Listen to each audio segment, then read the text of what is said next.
The Mad Movie Mark movie review. Thank you for joining me as I review the 1946 film noir crime drama The Killers. Or I don't care. Well, you have to care at least a little bit, right? That's why you're here. I am reviewing every movie that has a 100% fresh rating on Rotten Tomatoes. I'm giving them all a score of 1 to 10. After I watch every movie and score every movie, I will come out with a video where I rank them from worst to best. I started in the 1920 silent movie era, and now I'm at 1946 with The Killers. So, like I said, this movie has a 100% fresh rating from the critics on Rotten Tomato and an 89% fresh rating from the audience. So I would say that's kind of on the low to mid scale of our scale that we normally work with here. This movie stars Burt Lancaster as Old Swede / Pete Lund, Ava Gardner as Kitty Collins, Albert Decker as Jim Colfax, Edmund O'Brien as Jim Reardon, and Sam Levin as Police Lieutenant Sam Lubinsky. So this movie is adapted from a short story by Ernest Hemingway. Ernest Hemingway was always a very big critic of his books being turned into movies, but apparently he really enjoyed this one. So this was one that he thought was done well. So this movie has a very, very strong opening. The opening is probably one of the best openings I've seen since I started doing this list. So we start in a diner where there is a gentleman at the counter who's a customer, one guy behind the counter who is working the cash register, and then one cook in the back cooking all the food. So across the diner is also a gas station. So they're just in there kind of enjoying themselves when two guys walk into the diner. They want to order some dinner food, but the diner is currently only serving breakfast. So, you know, they give the diner guy a bit of a hard time, heckling him as to why they don't have dinner there. But then they eventually order breakfast. After they order breakfast, they tell the customer at the counter that he needs to get behind the counter. And there's some dangerous looking fellows. So he gets behind the counter, and then they ask like how many people are in the kitchen. There's only one guy in the kitchen. So he says, well, bring that guy up. So the guy in the kitchen comes up. So they're all behind the counter now. And one of these guys who is, intimidating the other ones, he takes the cook and the customer into the back and he ties them up. And then the guy behind the counter who's working the counter, he says like, what's going on? What is your like end game here? What's your goal? And the guy who is still sitting at the counter, the ruffian who's still sitting at the counter, he says, there's a guy across the street at the gas station named Old Swede. We're going to kill him tonight when he comes in. I tell you what's gonna happen. We're gonna kill a Swede. No big Swede works over at that filling station? You mean Pete Lund? Old Swede is a gentleman, like I said, he works at the gas station, but he always comes in at a certain time. So I think they said it's like 6 o'clock, so he'll come in either before or right at 6 o'clock to eat. And as soon as he comes in, they're planning on killing him. So a little bit of time goes by and he doesn't show up. And the guy who's working the counter says he's not coming in because if he was going to come in, he would have already done it. He's never late. So the two criminals kind of look at each other. They believe that this guy who's working the counter is telling the truth. So they then go across the street to the gas station. Now, the guy who works behind the counter, he goes back to untie the people in the kitchen. Everyone here knows Old Swede because they are friends with him. And one of the guy who was eating behind the counter, I believe is a coworker of his. So they get him untied, and then the coworker runs to Old Swede's apartment, and he's there before the crooks are there, and he says, there's some guys who are after you. They're going to kill you. There's two guys. They're coming to your apartment. We got to get out of here quick. And Old Swede says, no, I'm not going to leave. It doesn't matter what I do. They're going to get me anyway. And the guy says, well, what's your plan? What are we going to do here? And he says, I'm tired of running. They're just going to come and do what they're going to do, and we're just going to have to let it happen. Couldn't you get out of town? No. I'm through with all that running around. Why do they want to kill you? I did something wrong. Once. And then you hear you see the guys come into his apartment and come up the stairs, and then you just see the door open and they start firing at him, and then Old Swede is dead.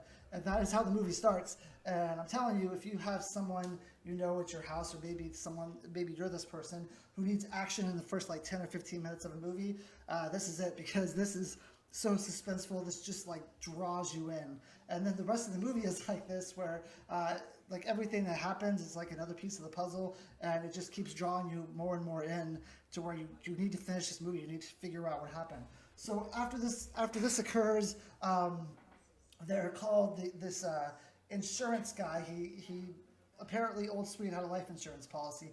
So this insurance guy is trying to get the money to the person who the money goes to, and he's kind of doing like a little investigation about excuse me, what happened also. So he's at the morgue and he notices that Old Swede has like some like knuckles. He has some like marks on his knuckles, and like it looks like his hand is broken possibly too.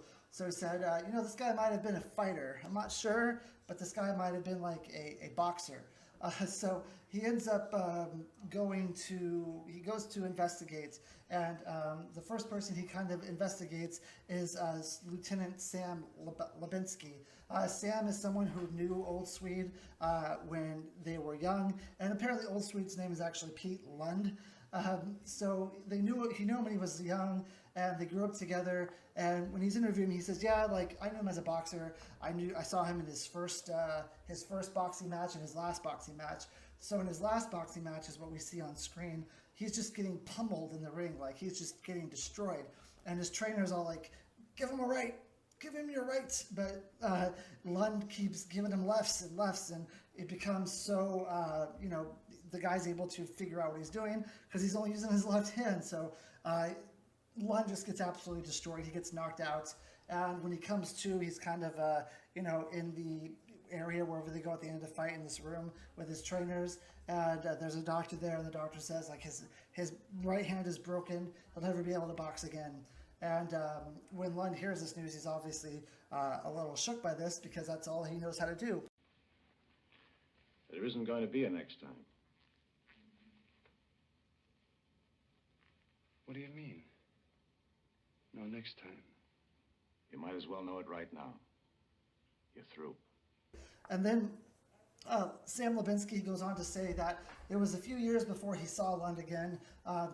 Lubinsky was at this gathering. I don't know. It looks like it's at a restaurant or something. And Kitty Collins is sitting there, and he notices that she has some stolen jewelry that she's wearing. And when she notices him, she kind of takes the jewelry off and puts it away. But then he goes up to her and he says, "Do you know who owns that jewelry? Who's that jewelry?" And she says, "I've never seen this before." And he's like, "Well, since you were wearing it, I'm going to have to bring you in." Right at that very second, Pete Lund comes in, and Pete Lund is apparently dating Kitty Collins. And, Pete Lund at first doesn't know what's going on. He's like his old buddy Lubinsky, "Hey, what's going on, buddy? Hey, let's hang out sometime," and all this stuff. He's like really excited to see him. But then Lubinsky says, "I'm bringing in Kitty Collins because she stole this jewelry." And he says, "No, man, you don't want to arrest her. Look, I stole that jewelry. I gave it to her just for tonight, Like, you don't want her, you want me." You don't understand. I swiped that stuff myself. I was letting her wear it, just for the night. I'm the one you're in. And Lubinsky goes on to say that he tried to convince Lund to tell the truth so that he wouldn't go to jail, but Lund refused to tell the truth. He wanted to, take this rap for Kitty Collins. So Lund ends up going to jail for 3 years. So and that's the last time Lubinsky saw Lund. So that's pretty much where this line of questioning stops. I believe after this is when Jim Reardon, who is the insurance investigator, he then goes to the girl who has the insurance policy, and when he says, like, Pete Lund is the one who died, she has no idea who he's talking about. Like, she doesn't know this guy. She's like, there's got to be some mistake. No one would leave me that kind of money, especially someone I've never heard of before. You're his beneficiary. His what, sir? His life was insured for $2,500. It's payable to you. Oh.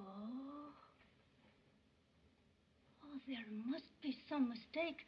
So he shows her a picture, and then she's like, "Oh, that was Ollie Anderson." So apparently his name is not Pete Lund, it's like Ollie Anderson.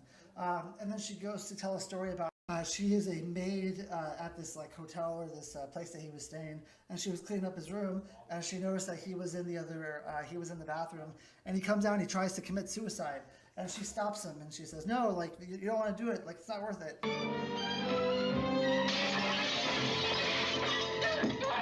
Mister, don't! Please, mister. Or if you did, you'd never see the face of God. You'd burn in hell to the end of time. Oh, you mustn't, mister. and then that could be one reason why he left her the money, or he could have left her the money because he knew someone was going to investigate it, and someone would find out what was going on here. So anyway, he leaves her the money, and that's kind of where that ends. If we fast forward like 3 years, when the Swede / Lund / Anderson gets out of jail, he has kind of fallen in with the wrong crowd. He's working with the crime boss. The crime boss, and I think there's like 3 or 4 other guys they're working with, he has decided that they are going to do a payroll robbery where they kind of sneak into this building and they rob the company's payroll. There's about $250,000 up for grabs. Now the boss, the crime boss, is Jim Colfax, and he says, like, since I'm the boss and since I planned this, I will take $100,000 of this $250,000, and you guys can split the rest. Now that's still a lot of money back then, so they say, yeah, of course we're going to do it. One of them ends up dropping out because it's just too high stakes, and he went to jail, he went to prison, and he doesn't want to go back. So he says, this sounds like it's not going to be that easy, given how much money this is going to be. So I think I'm gonna bow out. And they said, no hard feelings. Go ahead and bow out. It's big. The biggest caper that's been pulled around here in years. Should be good for better than 250 grand. Bank job? Payroll. The job's been cased backwards and forwards. The getaway's been fixed, and we've got 10 days to plan every last move. So they then show exactly how this happened. It's just a company where people come off the street. It's like a line of people who work for this company, and they just kind of clock in, and then they go to work. Well, they kind of slip in without clocking in. They go straight to the payroll area. They do like a stick 'em up, and they take the payroll money, and then they kind of leave. There's like a car that's leaving at the same time, and they just kind of leave with the car, and they kind of all go their separate ways in 3 different cars. A few seconds later, while the paymaster and his assistants were working on routine tasks in connection with company business, the hold-up men suddenly appeared. At the point of drawn guns, they performed the robbery with detailed precision. So they just pull off the robbery, but the money is kind of split up in 3 different areas. So they agree to meet at this specific hideout, but then they learn that the hideout has burned down. So all of them except for Lund / Anderson are told that there's going to be a new meeting place. Instead, so also at this point, Kitty is no longer with Lund / Anderson. She is now with Colfax. But she approaches Lund, and she says to him that these guys are trying to pull one over on you. They're going to, they've all been somewhere else, like no one told you. They're going to try to take your money away. They're trying to rob you of the money of your cut. Basically, they're trying to pull one over on him. They don't want to give him his cut. When in fact, she actually was telling everyone about the new meeting place, and instead of telling him that, she tells him that they're trying to pull something on him. They're planning to double-cross you. Who is? Colfax and the others. They don't intend for you ever to get a smell of the money from tomorrow's job. So he ends up going, sneaking into the new hideout place, and he ends up robbing robbing his fellow criminals of the $250,000, and he takes it for himself. Heister! Turn around. You, drop that gun. Now, later on, he ends up meeting Kitty again in Atlantic City, and she ends up running off with the money herself. So he actually ends up with nothing. So now they think that he stole the money from them, because he did, and they think that he has the money and it's hidden somewhere. So now they're all after him so they can figure out where the money is. Okay, now we're kind of at the present. Reardon decides that he's going to go back to Swede's apartment to kind of look around and see if maybe he can find any money or anything that's hidden, because at this point he doesn't know about Kitty and he doesn't know about all of that. So when he goes to the apartment, he sees that one of the guys, one of the other criminals is there looking through Swede's stuff for the money. So he kind of gets the drop on him, and he pulls a gun out on him, and he says where's the Swede? Where's the money? What are you looking for? And of course, the guy knows nothing, because if he knew, he would have the money as well. So he clearly knows nothing either. What are you after? Same thing you are. Money from the Prentice hat caper. Where do you come in? I know about it, that's enough. How do you know about it? Blinky Franklin told me. Blinky's dead. I know. So after a bit and after some more information comes in, Reardon becomes convinced that Colfax and Kitty actually took the money and that they set the Swede up so that he would take the fall. And he actually believes that they murdered him as well. Reardon then goes to Colfax, who is now like a pretty successful person in Pittsburgh. He has his own company.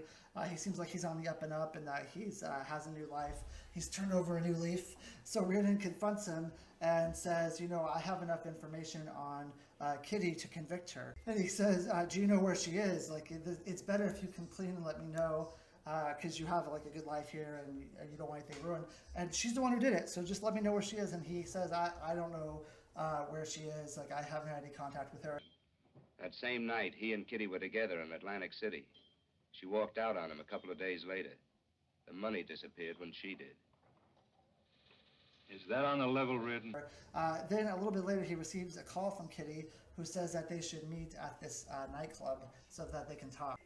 When he's talking to Kitty, when Reardon's talking to Kitty, she admits that she told the Swede that he was being double-crossed by the other men, and she also admits that she stole the money. And then Reardon says here, like, I believe you, but if we're going to make this work, if I'm going to let you off the hook, or, you know, we need a fall guy, we need someone to blame this on. And Kitty says, well, like, I'm okay with blaming Colfax. And then she says, I just have to go, like, powder my nose real quick in the bathroom, so I'll be right back.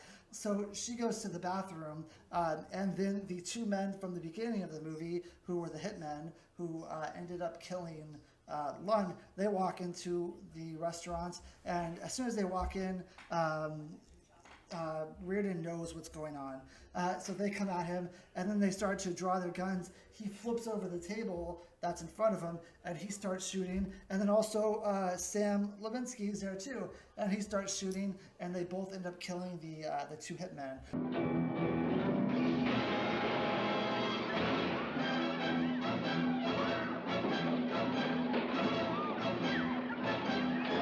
Then Reardon runs to the bathroom and notices that it is empty. So Kitty Collins ended up leaving out the window, and she is now gone. So Reardon and Lubinsky, they end up leaving the nightclub that they're in, and they go to Colfax's house. When they get to Colfax's house, the guy that Reardon found in Lund's bedroom, trying to look for the money, and Colfax are laying on the ground, and they're like mortally injured, but they're not quite dead yet. Apparently there was some kind of shootout that was happening before they came.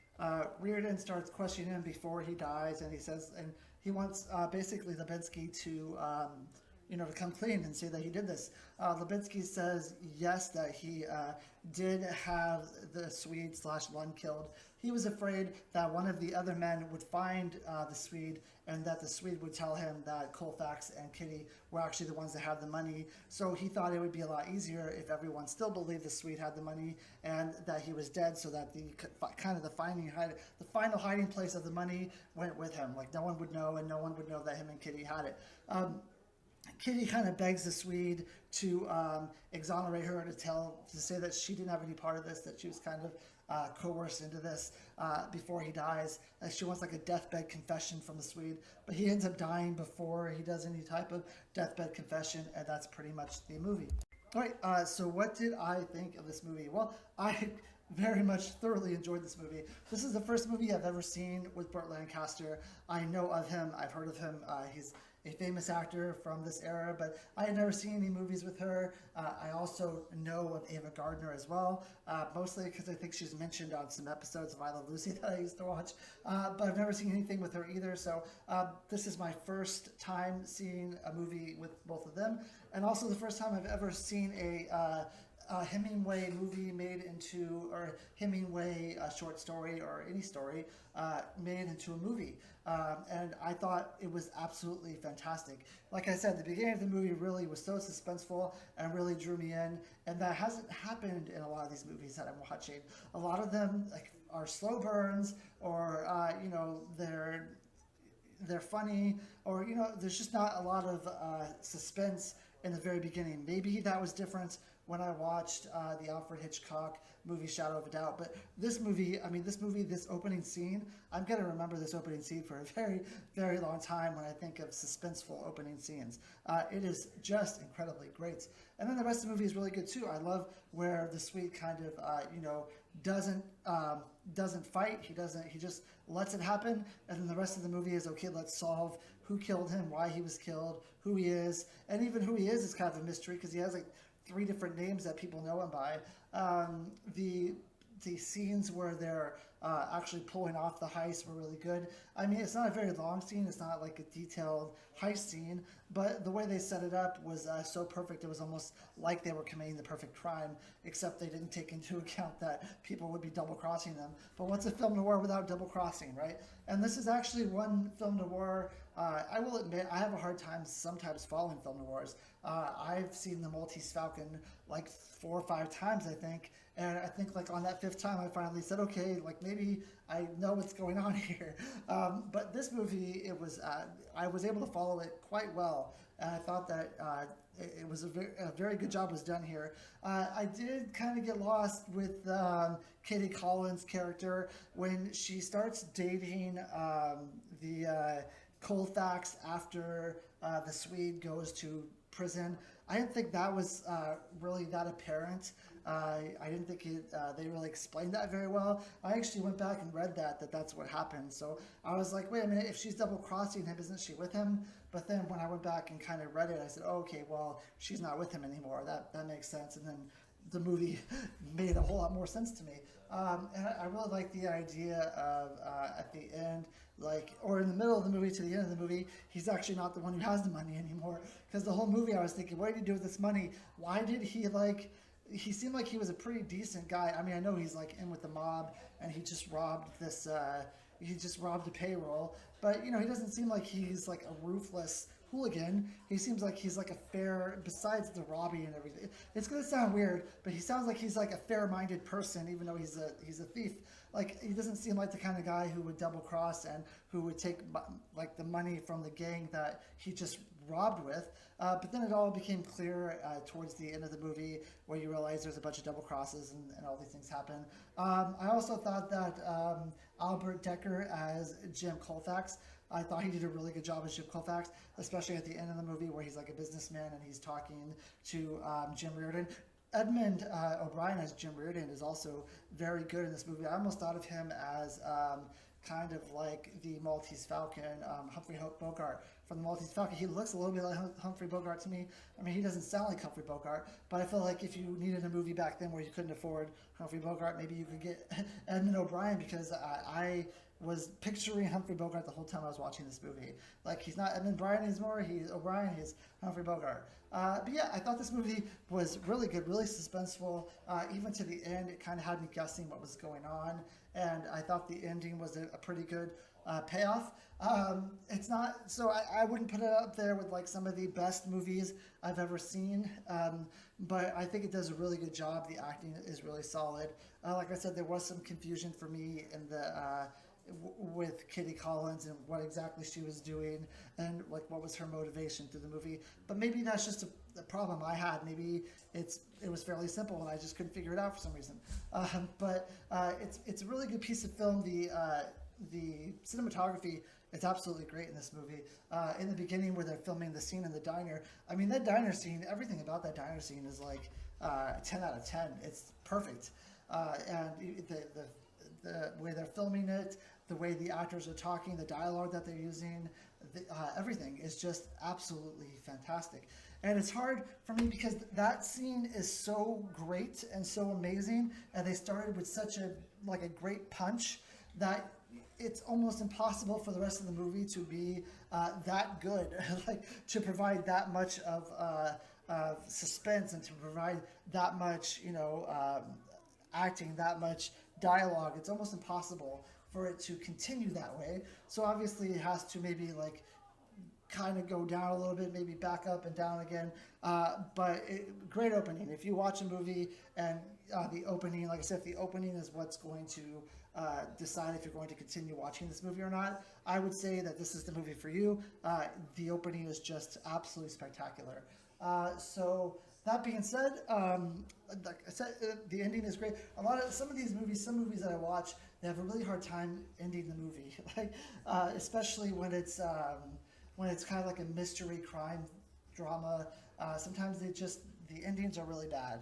But for this one, the ending is fantastic and it's satisfying, and I absolutely loved it. So I would say the beginning and the ending, definitely the best parts of the movie, and the middle was actually also very good. So out of 10, I would give this movie a 9 out of 10. And I thank you, and I hope you'll join me for my next review, which is going to be Great Expectations. I will say I haven't watched it yet. Sometimes I watch 3 or 4 movies in a row, and then I record these back to back. I have not watched Great Expectations yet. I think it's a period piece, maybe, which means I don't have great expectations for it because I'm not a huge fan of period pieces. But maybe it'll prove me wrong. We'll see how it goes. So I hope you join me for my next review, which is going to be Great Expectations. Thank you. I hope you have a great day.